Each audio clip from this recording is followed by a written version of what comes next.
Hi అండి అందరికీ. Motor కాలిపోయింది. స్టార్టర్ చెకింగ్ చేయడానికి వచ్చాను ఈరోజు.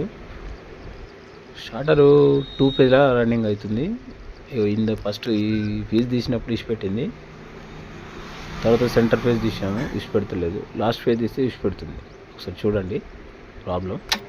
దానివల్ల మోటార్ ఏమైతే 2 పేజ్ల మీద నడిచి కాలిపోతుంది. ఈ ప్రాబ్లం ఏంటంటే ఈ పైన రిలే ఉంది కదా, దానిలో ఉండే టీటీలు హెవీగా ఉండడం వల్ల 2 పేజ్లో డ్రాప్ కాదు, ఇచ్చిపెట్టది.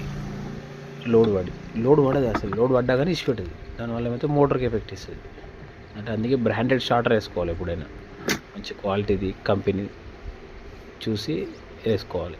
ఈ లోకల్ స్టార్టర్లు మనం తెచ్చేసుకుంటే ప్రాబ్లం ఇదే అవుతుంది, ఏమైతే మోటార్ కాలిపోతుంది. కొంచెం మంచి స్టార్టర్ వాడండి రైతులందరూ. ఈ ఫేస్ ప్రాబ్లం, అతిశయంగా స్టార్టర్ ఇచ్చిపెట్టలేదు, అట్లే రన్ అవుతుంది.